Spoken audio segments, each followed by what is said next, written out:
Está con nosotros el buen doctor, el doctor Juan Carlos Said, para hablar de un tema súper contingente y que de hecho ya alertó a la Organización Mundial de la Salud. Se han hecho reuniones al respecto. Hay algunos países que han tomado ya algunas alertas sanitarias, ¿no? Y se trata de la viruela del mono, que es una viruela similar, ¿no?, a la viruela más conocida por nosotros, que se había erradicado en 1980 y que de hecho la viruela del mono, para que ustedes sepan, se registró por primera vez en humanos en la República Democrática del Congo en 1970 y se han producido casos aislados, principalmente en países de África Central y también Occidental, pero ya ahora se ha propagado a otros países, principalmente de Europa, como Reino Unido, España, y hasta ahora la Organización Mundial de la Salud la calificaba de riesgo endémico como extremadamente bajo. Queremos saber qué está pasando. ¿Cómo está, Juan Carlos? Bienvenido.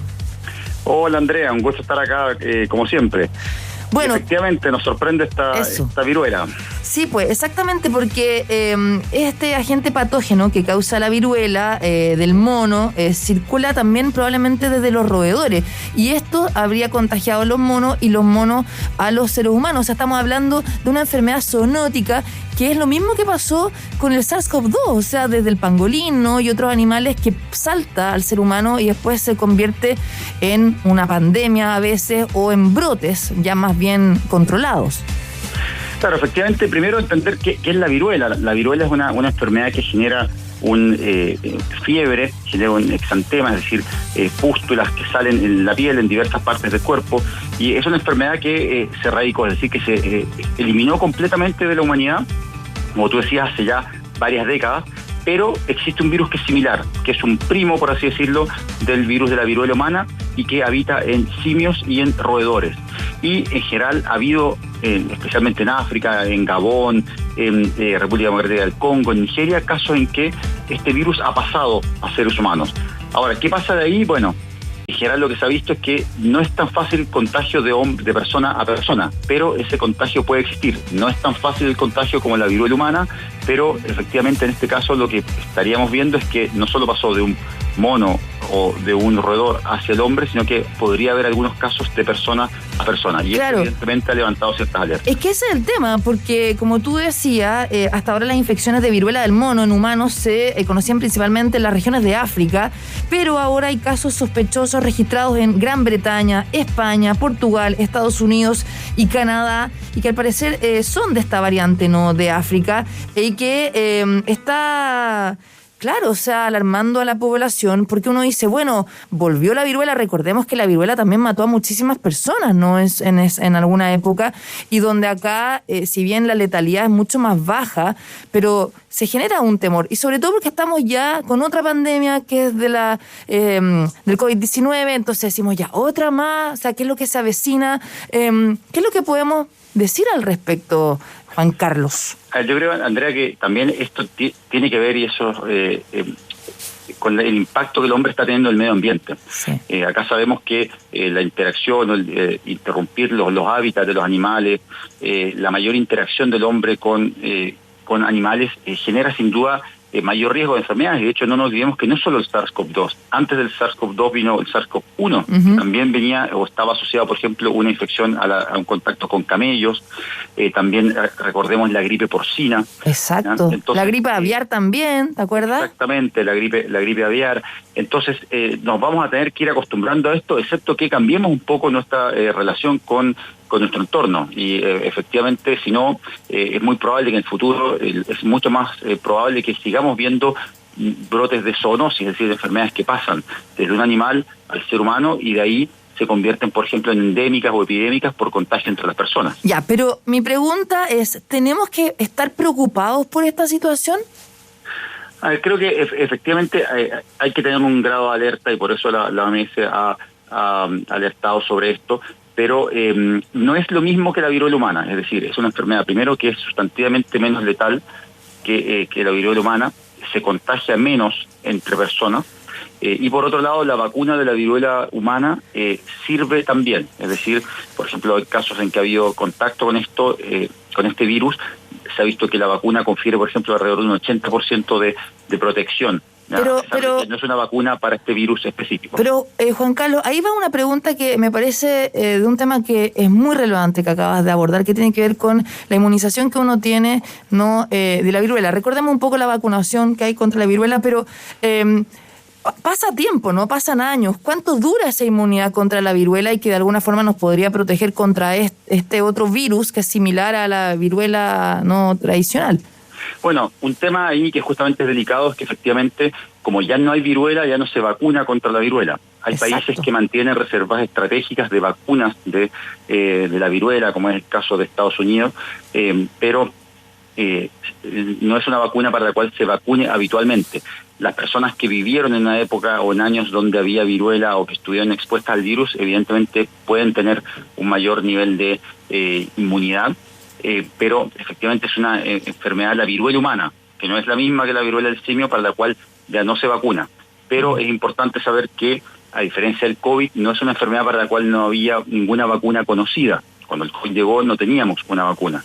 En el caso de la viruela, sabemos que la vacuna para la viruela humana confiere cierta protección. Entonces eso también es una ventaja respecto al potencial riesgo de esta enfermedad comparada con otras. Es decir, es una enfermedad para la cual habría algo que hacer. Ya, eso en el caso, por ejemplo, de que se expandiera más allá de lo que, digamos, de lo esperado. Claro, porque ya hay evidencia científica y de alguna forma se pueden activar los protocolos de emergencia, como se hizo con el COVID-19, que se hicieron vacunas en tiempo récord de 6 meses y se aprobaron de emergencia, ¿no? Así lo hizo la Organización Mundial de la Salud, con todas las vacunas que ahora ya no son de emergencia, son con las cuales nos vacunamos para prevenir. Acá en Chile, imagínate, ya se está evaluando la 5ª dosis contra el COVID-19 para la población de riesgo. Entonces, eso yo creo que nos da una tranquilidad de cómo la ciencia y la tecnología avanzó tan rápido con esta pandemia y que también podría hacer frente a un eventual brote mayor, ¿no?, de esta viruela del mono. Ahora me gustaría contar un poco, como tú decías en algún minuto, cuáles son los síntomas, porque está esta erupción cutánea con pústulas, ¿no? Y también ampollas que se abren al cabo del tiempo, se forman estas costras. También está la duración, ¿no? Después de unas 3 o 4 semanas la enfermedad desaparece. Solo en algunas ocasiones puede llegar a ser mortal, sobre todo en niños más chiquititos. Y el periodo de incubación de la viruela del mono es de 7 a 21 días, pero los síntomas suelen aparecer al cabo de 10 a 14 días. Y además, está la erupción cutánea, pero también dolor de cabeza, muscular, de espalda, fiebre, escalofríos, agotamiento o inflamación de los ganglios linfáticos. ¿Cómo nos protegemos de la viruela del mono, Juan Carlos? Lo primero, el principal riesgo evidentemente es el viaje a países donde hay brotes de esto. Así que es lo principal que hay que evitar ahora en una situación de una alerta sanitaria. Ahora, la enfermedad se contagia en general por pequeñas gotas, es decir, requiere un contacto estrecho, y es decir, las maniobras, las cosas que usamos para prevenir el COVID sirven también para prevenir eventualmente esta viruela, es decir, por ejemplo, el distanciamiento social, el uso de mascarilla. Ahora, estamos hablando, y es importante destacar esto, que son brotes acotados que se han dado acotadamente en Portugal, en el Reino Unido, también hay unos casos en estudio. Entonces, si bien es algo que hay que despertar levantar una alerta, no es algo para llamar al pánico. Claro, y además que hay que hacer un llamado a la calma. Y además que se está estudiando, o sea, todo esto está en, como tú decías, estudio, además saber concretamente cómo se contagia, si bien, claro, tiene que ver con las gotitas. Ahora, mira, lo interesante es lo que están haciendo algunos países, porque acá estaba viendo que Perú declara alerta por la viruela del mono, pese a no haber detectado casos, y con esto claramente significa que las autoridades ya están estudiando todo esto, haciendo una vigilancia epidemiológica y con el fin de evitar cualquier cosa, ¿no? Hay más monitoreo en la población, se están evaluando la compra de vacunas contra la viruela, también declararon acá desde el gobierno de Perú, y están trabajando con el Centro Nacional de Epidemiología, Prevención y Control de Enfermedades y el Instituto Nacional de Salud de ese país, también con Estados Unidos. Y ahí te quería hacer un alcance. Acá en Chile, que eso me gusta comentarlo porque además de alguna forma calma a la población, y es lo mismo que estaba pasando con la hepatitis infantil, que no hay casos hasta ahora y también la ministra le bajó el perfil a esto. En Chile tenemos una unidad de vigilancia epidemiológica súper potente, y eso significa que están todo el rato monitoreando lo que está pasando. Entonces, si llega a suceder algo acá en Chile, llega a aparecer esta viruela del mono con algún caso, eso se va inmediatamente a controlar. O sea, claro, efectivamente hay una unidad que es permanente, que es del Ministerio de Salud, que está atenta a brotes que suceden todo el tiempo. Es decir, esto no es algo nuevo que en algún país, por ejemplo, tuvimos los casos ¿se acuerdan hace un tiempo el ébola?